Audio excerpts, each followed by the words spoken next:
जो मांग पत्र है ये मात्र एक बार सोच लेना, ये विनोद पाली आंदोलन की भाषा बोल रहे हैं। समय रहते बाबा जयरामदास के गेट के सामने हम मांग करते हैं, समय रहते इसकी सारी व्यवस्था यहाँ से हटा दी जाए, अन्यथा अकेला विनोद पाली नहीं, ये पूरा गांव बोल रहा है। और कहीं ऐसा ना हो इसके अंदर दूसरा रूप लिया जाए, इसलिए शासन के लोग समय रहते इस पे निदान करने का काम करें।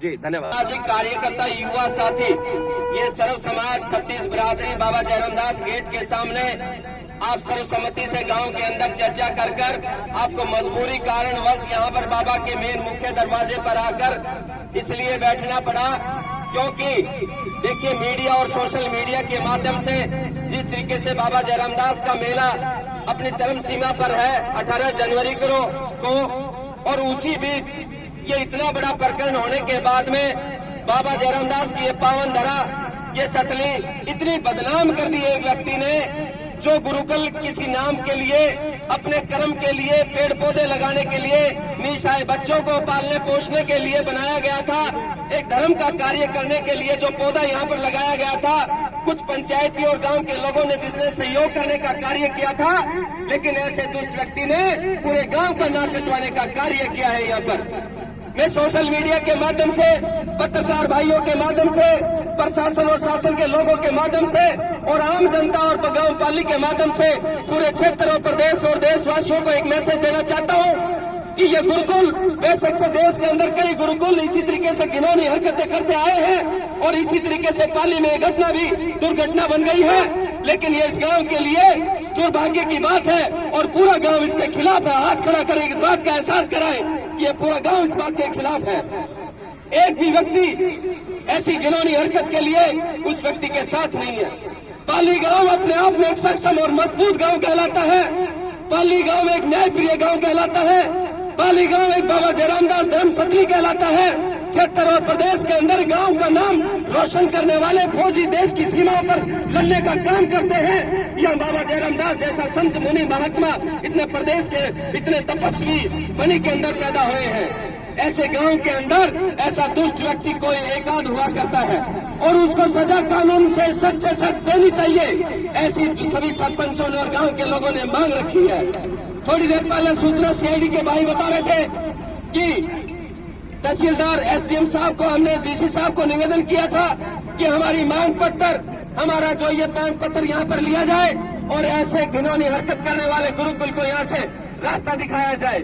हम यहाँ पर मांग रखने के लिए नहीं बल्कि एक निर्णय लेकर आए हैं कि ऐसा गुरुकुल हमारे इस बाबा जयरामदास की पावन धरती पर हमें नहीं चाहिए।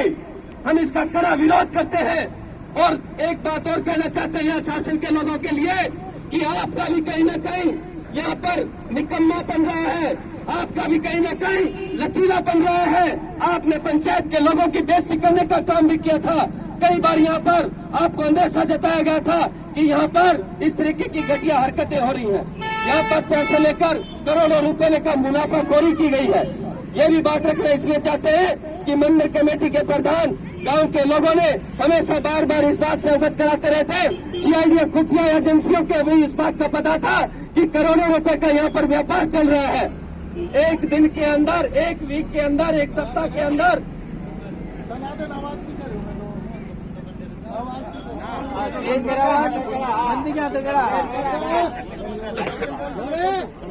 जिस तरीके से बीते समय में हर सप्ताह के अंदर लगभग 200 से 300 लोगों की यहाँ पर गिनती होती थी, खुफिया तंत्र को भी इस बात का एहसास था कि जो व्यक्ति यहाँ 200 से 300 लोगों को 9 से 10 हजार रुपए कलेक्शन कर रहा है, वो करोड़ों रुपए का मुनाफा यहाँ पर कमाया जा रहा है।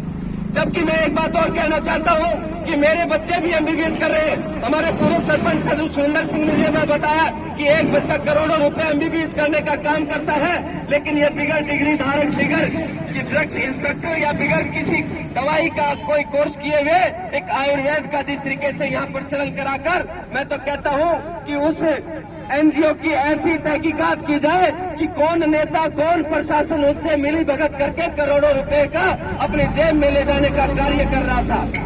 आज मेरा मानना है कि ऐसे एनजीओ के अंदर लगभग 100 से 50 करोड़ रुपए का मुनाफा वहां पर इन लोगों ने गोलमोल करने का काम किया है।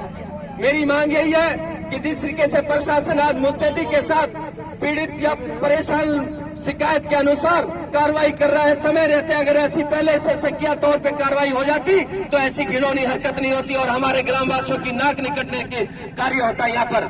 लेकिन फिर भी हम आज सभी ग्रामवासी ये पूरे क्षेत्र के लोगों से गुहार लगाते हैं कि हमारे पूरे पाली गांव का इसमें कोई दोष नहीं है, कोई किसी का सहयोग या सपोर्ट नहीं है। इसमें अकेला एक व्यक्ति या उसका परिवार लिप्त है और वही दोषी लोग हैं।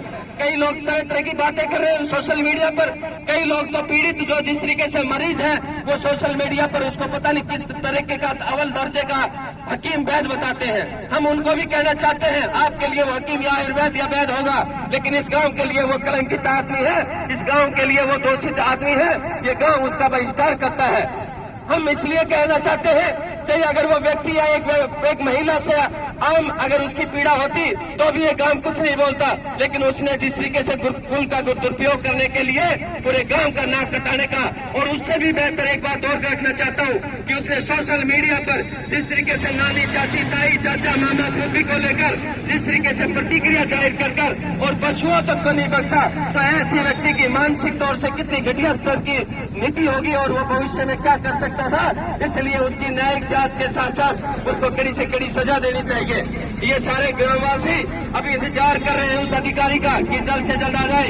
कहीं ऐसा ना हो कि आप कोई इस कानून को हाथ लेने में काम करवाने का काम करें। इसलिए अंत में कड़ी चेतावनी और मांग के साथ साथ हम यही निवेदन करना चाहते हैं कि आप प्रशासन इस गांव के बाबा जयरामदास कमेटी के साथ साथ हम सब लोगों के साथ खड़े रहेंगे और कड़ी कार्रवाई करने का काम करेंगे और लोगों को आश्वस्त करेंगे कि आप न्याय प्रणाली के अंदर पूरा भरोसा दिखाएंगे सभी ग्रामवासियों को। मैं एक बात और जोड़ना चाहता हूँ, आज मकर संक्रांति का त्योहार है, लोग त्योहार मना रहे हैं, लेकिन दुर्भाग्य देखिए पाली गांव के लोग पंचायत में सारे लोग खड़े हैं और ये पंचायत इसलिए है क्योंकि वो गांव की बेइज्जती हुई है और उस गांव को त्योहार को और मेले को और खेल को छोड़कर लोग पंचायत पर मजबूर होने के लिए यहाँ पर रोड पर आने का काम किया है। इसलिए हम फिर से यही मांग करते हैं कि कड़ी से कड़ी कार्रवाई कर ऐसे लोग को, दोषी को अंदर करने का काम करें। इन्हीं सब बातों के साथ मैं पुणे सीआईडी के भाइयों से निवेदन करना चाहता हूं कि प्रशासनिक जिस तरीके से एसएचओ साहब 2 घंटे से करे हैं तो वो अधिकारी हमारी मांग पत्र लेकर